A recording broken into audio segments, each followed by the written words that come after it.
ma chaîne YouTube, une chaîne chrétienne où vous aurez l'opportunité de regarder des vidéos sur différents thèmes de la semaine à la lumière de la parole de Dieu. Je suis Priscilla Kaninda et aujourd'hui, je viens avec un nouveau thème que beaucoup d'entre vous connaissent. C'est celui de l'unité dans le corps du Christ. Pourquoi? Eh bien, nous allons tous ensemble découvrir dans un verset très intéressant, 2 Corinthiens 13, verset 11, et je vous invite donc à prendre vos Bibles et à vous joindre dans cette lecture. Au reste, frères, soyez dans la joie, perfectionnez-vous, consolez-vous, ayez un même sentiment, vivez en paix, et le Dieu d'amour et de paix sera avec vous. Amen. Ce verset biblique est une lettre que Paul a rédigée à l'église de Corinthe. Tout d'abord, nous devons savoir que Paul, qui est né Saul de Tarse, était un citoyen romain qui, avant sa conversion, a beaucoup persécuté les chrétiens. Mais après sa conversion, il était très actif dans l'évangélisation et a œuvré au sein de la communauté de Corinthe, dont il fut le fondateur. La question est celle de savoir pourquoi Paul a-t-il rédigé cette lettre à l'église de Corinthe? Eh bien, Paul avait appris que cette communauté avait des problèmes, comme la plupart de nos communautés. Oui, nous avons des problèmes. Pourquoi? Parce que nous sommes tout d'abord êtres humains. Et en tant qu'humains, nous avons des divergences d'opinion sur la foi, la chrétienté, sur la religion, sur le Saint-Esprit, sur l'interprétation et la compréhension de la parole de Dieu. De plus, nous avons cette difficulté de nous unir avec les autres dans le ministère à cause de nos sentiments égocentriques. Et nous avons du mal à expérimenter en groupe l'amour et la paix de Dieu. Paul, qui connaissait Jésus et qui avait une relation profonde et personnelle avec le Messie, n'a pas voulu abandonner la communauté de l'église de Corinthe, mais il a voulu les encourager en leur écrivant cette lettre. Et c'est de la même manière que nous aussi, nous pouvons encourager notre communauté, notre grande famille d'enfants de Dieu. Paul a énuméré 5 points dans le verset de 2 Corinthiens 13, verset 11. Le premier point que Paul a énuméré est la joie. Il dit « Soyez dans la joie ».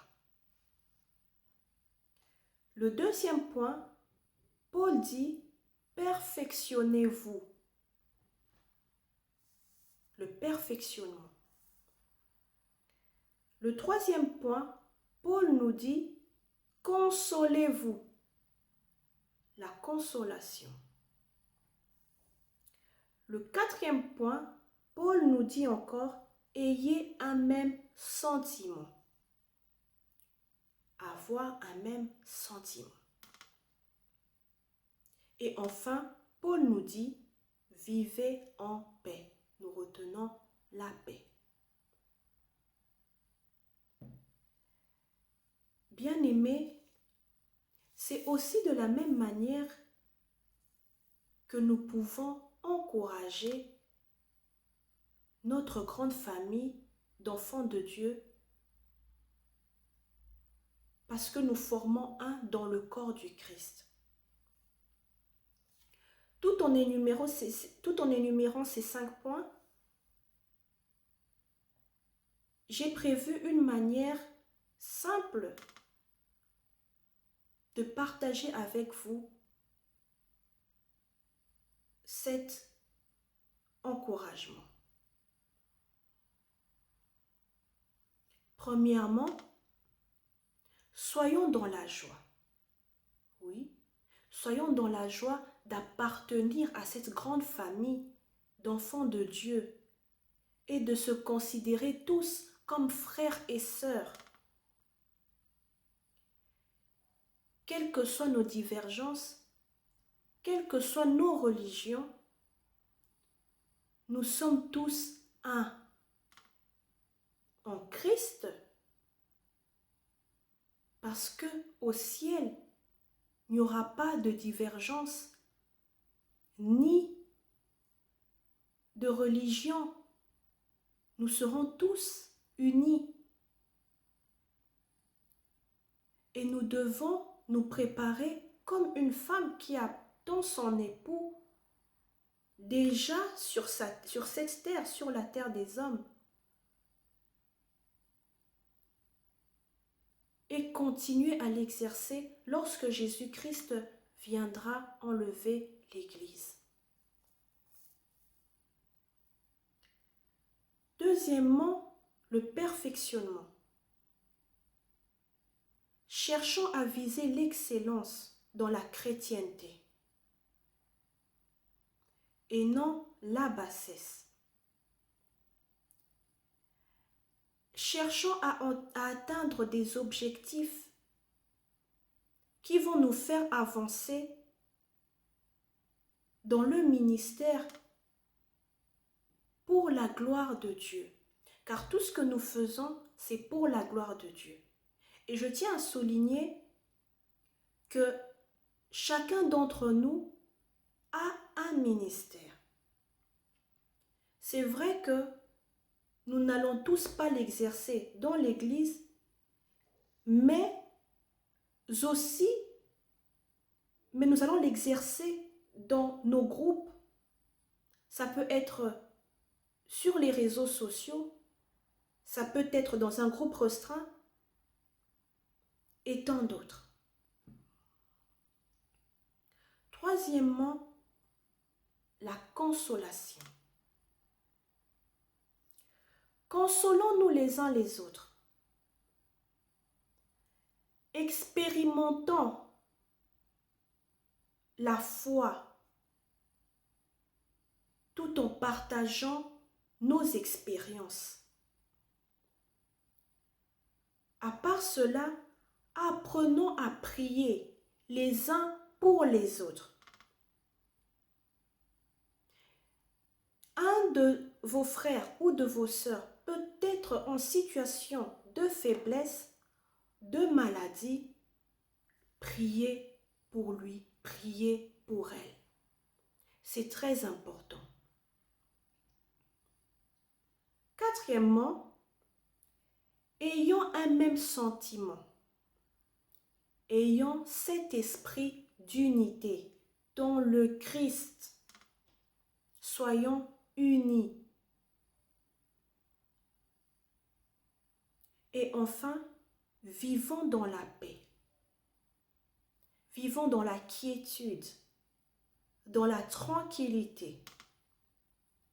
Ne nous agitons pas. Ne stressons pas. N'accusons pas faussement les autres. Et n'ayons pas une concurrence déloyale. Car nous sommes tous enfants de Dieu. Ensemble, nous formons le corps du Christ.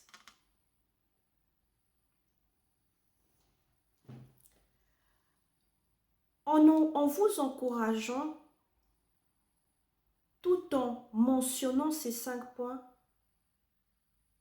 ça vous permet aussi d'encourager les autres. Avec ça, le Dieu d'amour et de paix est avec nous. Car ce que nous faisons, c'est pour Dieu d'abord. Voilà, bien-aimés, ce que nous devons retenir par rapport au thème d'aujourd'hui, l'unité dans le corps du Christ. Si vous avez été bénis et que vous voulez rejoindre cette grande famille d'enfants de Dieu, je vous invite donc à vous joindre à moi dans la prière afin que vous puissiez accepter le Christ comme votre Seigneur et Sauveur, comme Paul, ayant tous une relation profonde et personnelle avec lui. Il nous aidera. Et si vous aviez été retiré de cette grande famille parce que vous vous êtes senti rejeté, parce que vous aviez senti qu'il y avait peut-être un sentiment de mépris, un manque de confiance, une injustice, je vous prie de faire aussi cette prière avec moi et à partir de cette prière, de voir les choses autrement. De voir et de comprendre que vous avez été appelé pour une mission, car vous êtes enfants de Dieu. Prions le Seigneur. Père et tendre Père, nous venons te bénir et te dire merci pour ce moment d'exhortation que nous avions passé ensemble. Merci pour ton amour et ta paix. C'est vrai, tu nous encourages comme Paul a encouragé l'église de Corinthe. Père, pardonne-nous. Pardonne-nous nos péchés. Nous t'invitons dans notre vie comme notre Seigneur et Sauveur. Viens et prends la place. Que le sang de Jésus-Christ nous sanctifie.